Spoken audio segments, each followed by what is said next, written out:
Kekuatan tempur pria itu meningkat dan dia menjadi sangat ganas. Dibandingkan dengan kelompok iblis serigala, dia lebih seperti binatang buas. Untuk sesaat, darah berceceran dan lolongan muncul. Monster serigala manapun yang mendekati pria itu akan hancur berkeping-keping di tangannya dalam sekejap. Melihat situasi ini, serangan iblis serigala melemah, dan kelompok iblis serigala di kejauhan tidak berani melangkah maju, jelas berniat mundur. Tapi tiba-tiba, paksaan yang kuat turun dari langit. Kekuatan ini berada pada level yang berbeda. Kekuatannya tidak hanya kuat, tetapi juga mencakup area yang sangat luas. Sekelompok monster serigala bahkan tidak berteriak, mereka semua dihancurkan menjadi bubur oleh kekuatan ini. Tentu saja, lelaki tua abadi itulah yang mengambil tindakan. Namun, ketika semua iblis serigala mati, tubuh yang dimutilasi berubah menjadi api dan menyebar, tidak meninggalkan setetes darah pun. Apakah metodenya sama? Pintar sekali. Adegan inilah yang membangkitkan rasa ingin tahu Chu Feng. Sebelum semua iblis serigala mati, reaksi iblis serigala dan mayatnya tampak seperti hidup. Tapi ketika mereka semua mati, mereka bubar pada saat yang sama, yang jelas-jelas hanya sebuah tipuan. Meskipun kekuatan mereka jauh lebih rendah daripada monster kelelawar, kemungkinan besar mereka diciptakan oleh makhluk yang sama dengan monster kelelawar. Hanya saja ini terlalu pintar. Sulit untuk seni menghubungkan dunia menjadi begitu realistis, apalagi ini bukan seni pesona. Hal ini membuat Chu Feng semakin penasaran dengan keberadaan seperti apa yang ada di zaman para dewa ini. Senior, siapa kamu? Pria itu melihat sekeliling dan secara alami menemukan Chu Feng. Namun mata lelaki itu terfokus pada lelaki tua itu. Dia secara alami tahu bahwa lelaki tua itulah yang membantunya. Halo, teman kecil. Nama keluargaku Song. Kamu bisa memanggilku Pak Tua Song. Adapun orang ini, aku yakin kamu tahu siapa orang itu, kan? Tapi pria itu menggelengkan kepalanya, saya tidak kenal dia. Kamu tidak kenal teman kecil Chu Feng. Melihat ini, pria itu menggaruk kepalanya, memperlihatkan gigi putihnya, dan berkata dengan senyum cerah, "Senior, saya telah mengasingkan diri sepanjang tahun. Saya baru lahir, jadi saya hanya tahu sedikit. Saya baru saja mendengarnya zaman para dewa telah dimulai, jadi aku datang ke sini untuk bergabung." Menyenangkan sekali. Begitu, itu normal. Senior, kita bertemu sudah takdir. Bisakah kita pergi bersama? Tentu saja. Orang tua itu melambaikan lengan bajunya dan membawa pria itu ke sisinya. Saya belum tahu harus memanggil apa teman kecil saya. Oh, nama keluarga junior saya adalah Zhao. Saya adalah kakak tertua ke-8 keluarga, orang-orang dekat saya memanggil saya Laoba. Senior dan teman kecil ini, jika Anda tidak keberatan, panggil saja saya Laoba, kata pria itu. Zhao tua. Oke, Old Eight berasal dari sekte mana? Dan saat mengobrol di jalan, saya juga mempelajarinya. Pria bernama Zhao Laoba ini berasal dari ras khusus, namun rasnya jarang muncul. Ia adalah keluarga yang tertutup, sehingga sangat sedikit orang yang mengetahui tentang mereka.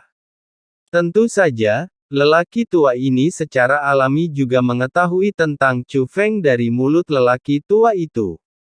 Setelah mengetahui perbuatan Chu Feng, cara dia memandang Chu Feng berubah. Oh, dengan cara ini, aku telah bertemu dengan junior terkuat di dunia. Aku akan mencobanya. Aku mendengarnya beberapa waktu lalu, ada bayangan dari zaman para dewa ini. Bisa mencapai puncak, dia hanya seorang junior. Jadi, bukankah kamu, teman kecil Chu Feng? Betapa beruntungnya aku bisa bertemu dengan junior terkuat di dunia, seseorang yang memiliki potensi untuk mencapai puncak zaman para dewa. Kata Laoba. Dia sangat bersemangat dan bersemangat.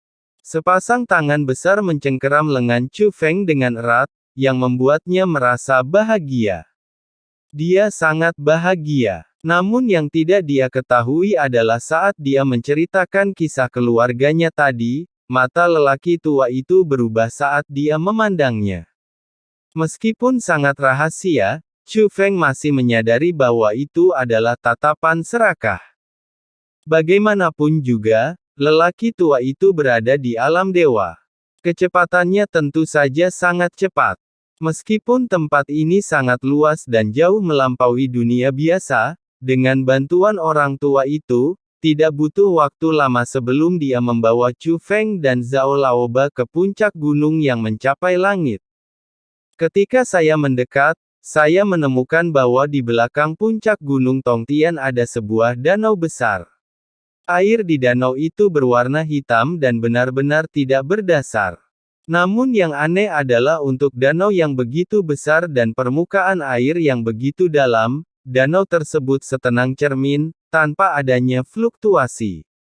Sekalipun tidak ada angin sepoi-sepoi di sini, tidak mengherankan jika suasananya begitu sepi, kecuali tidak ada makhluk hidup di dalam air.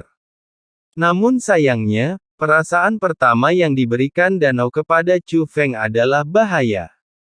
Aku bahkan tidak berani menatap dalam waktu lama. Karena jika Anda menatap dalam waktu lama, Anda akan merasakan ada tatapan yang muncul dari dalam telaga, menatap ke arah mereka, dan tatapan itu meresahkan.